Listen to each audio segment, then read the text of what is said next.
Deuteronomy chapter 30. So it shall be, when all of these things have come upon you, the blessing and the curse which I have set before you, and you call them to mind in all nations where the Lord your God has banished you, and you return to the Lord your God, and obey him with all your heart and soul, according to all that I command you today, you and your sons, then the Lord your God will restore you from captivity, and have compassion on you, and will gather you again from all the peoples where the Lord your God has scattered you. If your outcasts are at the ends of the earth, from there the Lord your God will gather you, and from there he will bring you back. The Lord your God will bring you into the land which your fathers possessed, and you shall possess it, and he will prosper you and multiply you more than your fathers.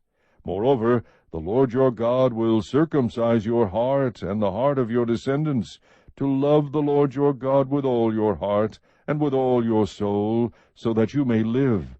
The Lord your God will inflict all these curses on your enemies, and on those who hate you, who persecuted you, and you shall again obey the Lord, and observe all his commandments which I command you today.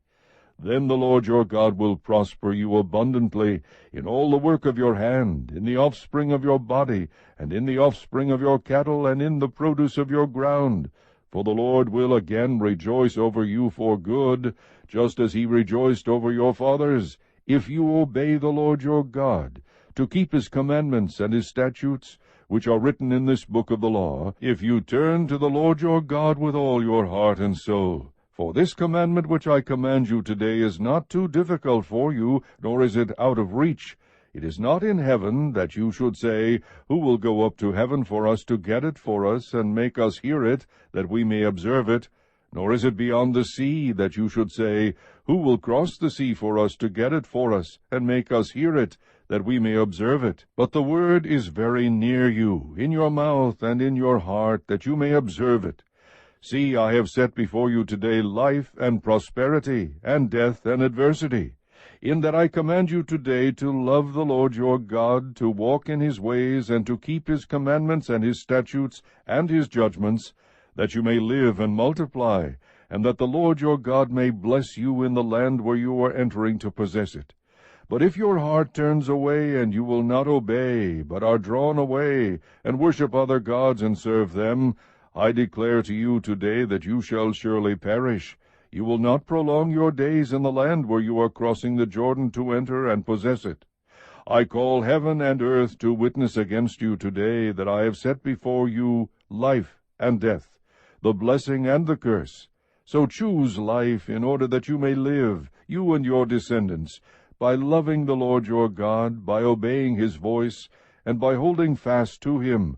For this is your life, and the length of your days, that you may live in the land which the Lord swore to your fathers, to Abraham, Isaac, and Jacob, to give them. Chapter 31. So Moses went and spoke these words to all Israel, and he said to them, I am 120 years old today. I am no longer able to come and go, and the Lord has said to me, You shall not cross the Jordan. It is the Lord your God who will cross ahead of you. He will destroy these nations before you, and you shall dispossess them. Joshua is the one who will cross ahead of you, just as the Lord has spoken.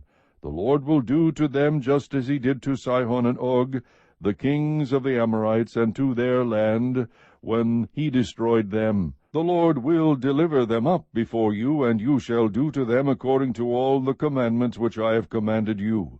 Be strong and courageous, do not be afraid or tremble at them, for the Lord your God is the one who goes with you. He will not fail you or forsake you.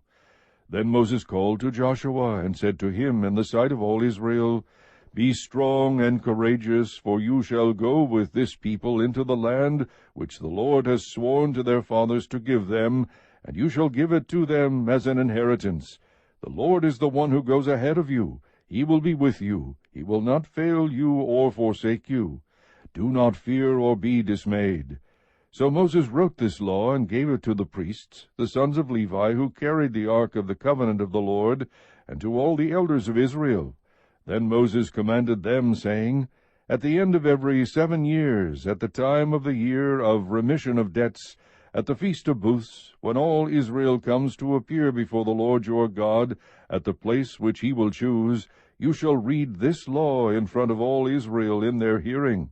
Assemble the people, the men and the women and children and the alien who is in your town, so that they may hear and learn and fear the Lord your God, and be careful to observe all the words of this law. Their children, who have not known, will hear and learn to fear the Lord your God, as long as you live on the land which you are about to cross the Jordan to possess. Then the Lord said to Moses, Behold, the time for you to die is near. Call Joshua, and present yourselves at the tent of meeting, that I may commission him. So Moses and Joshua went and presented themselves at the tent of meeting. The Lord appeared in the tent in a pillar of cloud, and the pillar of cloud stood at the doorway of the tent. The Lord said to Moses, Behold, you are about to lie down with your fathers, and this people will arise and play the harlot with the strange gods of the land, into the midst of which they are going, and will forsake me, and break my covenant which I have made with them. Then my anger will be kindled against them in that day, and I will forsake them and hide my face from them, and they will be consumed, and many evils and troubles will come upon them, so that they will say in that day, Is it not because our God is not among us that these evils have come upon us? But I will surely hide my face in that day because of all the evil which they will do, for they will turn to other gods. Now therefore write this song for yourselves, and teach it to the sons of Israel. Put it on their lips, so that this song may be a witness for me against the sons of Israel.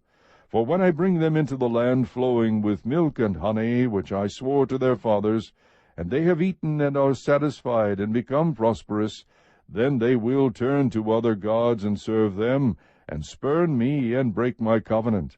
Then it shall come about, when many evils and troubles have come upon them, that this song will testify before them as a witness, for it shall not be forgotten from the lips of their descendants. For I know their intent which they are developing today, before I have brought them into the land which I swore. So Moses wrote this song the same day, and taught it to the sons of Israel. Then he commissioned Joshua the son of Nun, and said, Be strong and courageous, for you shall bring the sons of Israel into the land which I swore to them, and I will be with you. It came about, when Moses finished writing the words of this law in a book until they were complete, that Moses commanded the Levites who carried the ark of the covenant of the Lord, saying, Take this book of the law, and place it beside the ark of the covenant of the Lord your God, that it may remain there as a witness against you. For I know your rebellion and your stubbornness. Behold, while I am still alive with you today, you have been rebellious against the Lord. How much more, then, after my death? Assemble to me all the elders of your tribes and your officers, that I may speak these words in their hearing, and call the heavens and the earth to witness against them. For I know that after my death you will act corruptly, and turn from the way which I have commanded you.